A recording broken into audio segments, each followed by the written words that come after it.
नमस्कार, मैं हूं आपका दोस्त आलोक कुमार। जुमाती में आपका स्वागत है। अभिवादन स्वीकार कीजिए मेरा। आज बात उस डेड इकोनॉमी की, डोनाल्ड ट्रंप के द्वारा कहे गए उस डेड इकोनॉमी की जिसने दुनिया को झुमा दिया है। पहले तिमाही के नतीजे आए हैं। 7.8% के रेशियो से जीडीपी ग्रोथ है। सकल घरेलू उत्पाद जो है भारत का वो 7.8%, तकरीबन 8% है। अद्भुत है।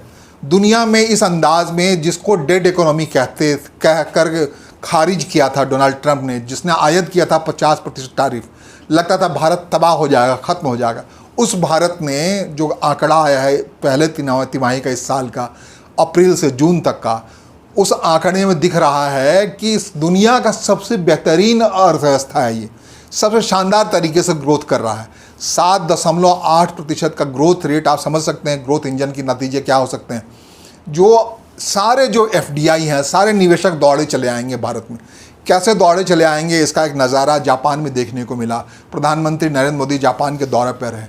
वहाँ जापान के प्रधानमंत्री ने, जापान के निवेशकों ने साफ किया कि अगले वर्ष भारत को जापान 10 बिलियन येन समझ सकते हैं, वो निवेश करने वाला है भारत में। वो इसलिए निवेश नहीं करने वाला है कि उसे कोई अनुदान देना है, क्योंकि उसे पता है कि भारत के ग्रोथ इंजन में, विकास के इंजन में अगर वो पैसा लगाता है तो यहाँ से सबसे ज़्यादा आमदनी उसे हो रही है। दुनिया में कहीं भी आप पैसा लगाएं तो आप देखते हैं कहाँ लगाना है पैसा, वहाँ से जहाँ से रिटर्न ज़्यादा आता है, कोई भी व्यापारी नज़र से देखता है।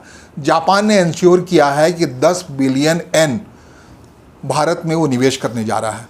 जापान से निकल के प्रधानमंत्री चीन जाने वाले हैं। चीन का जो ग्रोथ रेट की बात अगर कहें, इस तिमाही में, जो अभी पहले तिमाही का रिजल्ट आया है, जिसके आधार पर दुनिया शाबाशी दे रही है, भारत ने जो अचंभित या चमत्कृत किया है दुनिया को, ये बता करके 7.8% ग्रोथ रेट है।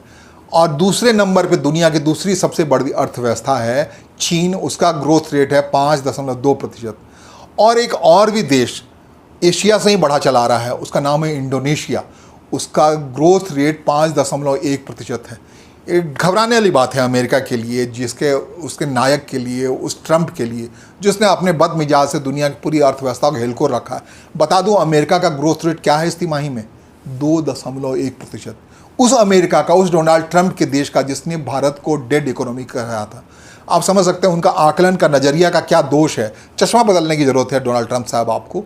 आप देखिए कि आपके यहाँ जो ग्रोथ रेट है, वो आपका जो बाहर से जो निवेश बनाने की ज़रूरत कर रहे हैं, मजबूर कर रहे हैं लोगों को, वहाँ आपका जो ग्रोथ रेट है महज 2.1% है। तो डेड इकोनॉमी किसको कहेंगे आप? उस भारत को जहाँ 7.8% के अंदाज में इस पहले तिमाही में सारे जो अनुमान लगाया जा रहा था 6 से 6.5% के अंदाज से भारत का ग्रोथ इंजन चलेगा, उस ग्रोथ इंजन ने पहले ही तिमाही कर दिखाया।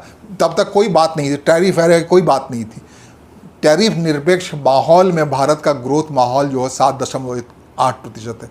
और अब जब टैरिफ के बाद से स्वदेशी को जगाने की बात हो रही है, सकल घरेलू उत्पाद को बढ़ाने की बात हो रही है, अलग अलग तरीके से डिसिप्लिन होने की बात हो रही है, तब क्या होगा नतीजा साल भर के बाद, उसका अंदाजा आप लगा सकते हैं। इस ग्रोथ रेट के अनुमान में अमेरिका की अर्थव्यवस्था 2.1% अंदाज से ग्रो कर रही है। चीन थोड़ी सी ठीक स्थिति में है, लेकिन वो स्थिति में नहीं, 5.2% है। तो दुनिया के निवेशक वहीं जाएंगे जहाँ के ग्रोथ ज़्यादा बेहतर होगा, रिटर्न ज़्यादा बेहतर। इसलिए ऐसा जापान बहुत महत्वपूर्ण है।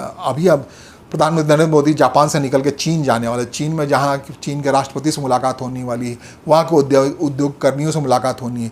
तो जो एक अंतर आ रहा है भारत में, जो निर्यात के बाज़ार में कटौती की स्थिति पैदा हो गई है, विश्व बाज़ार में भारत की स्थिति कमज़ोर हुई पड़ी है टैरिफ के आयत से। उस टैरिफ का एक विकल्प निकल सकता है चीन में प्रधानमंत्री के मुलाकात से, उन लोगों की मुलाकात से।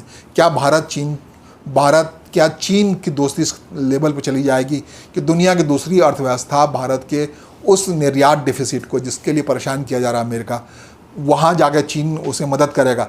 इसके अलावा जो वही मुलाकात होनी है, SCO की बैठक होने वाली है, संघाई कॉरपोरेशन ऑफ ऑर्गेनाइजेशन की बैठक है, उसमें मुमकिन है कि व्लादिमीर पुतिन जो रूस के राष्ट्रपति हैं, उनसे भी प्रधानमंत्री की मुलाकात हो। ये महत्वपूर्ण है। कह रहे हैं यहीं से एक रास्ता निकल रहा है। रास्ता क्या निकल रहा है? रास्ता निकल रहा है RIC, रूस, इंडिया, चीन का। और इसके अलावा ब्राज़ील, जो भारत के अलावा दूसरा प्रताड़ित होने वाला, सबसे ज़्यादा प्रताड़ित होने वाला अमेरिका के डोनाल्ड ट्रंप का देश है, उस ब्राज़ील अगर मिल जाता है तो ये 4 मिलकर के कमाल कर सकते हैं। जो कमाल भारत अकेला कर रहा है 7.8% अर्थव्यवस्था के रेट से, ब्राज़ील उसे कंपनसेट कर सकता है काफ़ी हद तक। और जिस हिसाब से प्रधानमंत्री नरेंद्र मोदी ने जापान की इस मुलाकात में कहा है सार्वजनिक मंच से कि उनका इरादा जापान के साथ मिलकर दक्षिण अफ्रीका के देशों को देखने का, अफ्रीका कॉन्टिनेंट के देशों को देखने का है, तो जहाँ अभी बेहतर संभावनाएं हैं वो बहुत डेड इकोनॉमिक अंदाज में, वहाँ थोड़ी सी बूस्टअप से बहुत कुछ बदलाव आ सकता है, निवेशक पूरा अपना अंदाज बदल सकते हैं। तो जो ग्रोथ की बात है वो एक अद्भुत अंदाज में चली आ रही है। सवाल यही है, डोनाल्ड ट्रंप से पूछा जाना चाहिए इस रिकॉर्ड के बाद, इस शानदार रिकॉर्ड के बाद, डेड इकोनॉमी कहने का उनका मकसद क्या था? क्या यही मकसद था किसी को झुकाने के लिए आप कह दो बहुत कमज़ोर हो? इतना भी कमज़ोर नहीं है, इसका अंदाज़ा अब आपको लगना शुरू हो गया है। आपके यहाँ ही इसका विरोध शुरू हो गया है। आपके यहाँ जो 2.1% से ग्रोथ रेट है, वो ग्रोथ रेट इस आपके इस बदमिजाज एंगल से, जिसमें टैरिफ ये कर देंगे, पेनल्टी कर देंगे, ये करा देंगे, इस अंदाज से जो आपके घर में से ही विद्रोह शुरू हो गया है, विरोध शुरू हो गया है, इसका नतीजा, इसका अंजाम क्या होगा?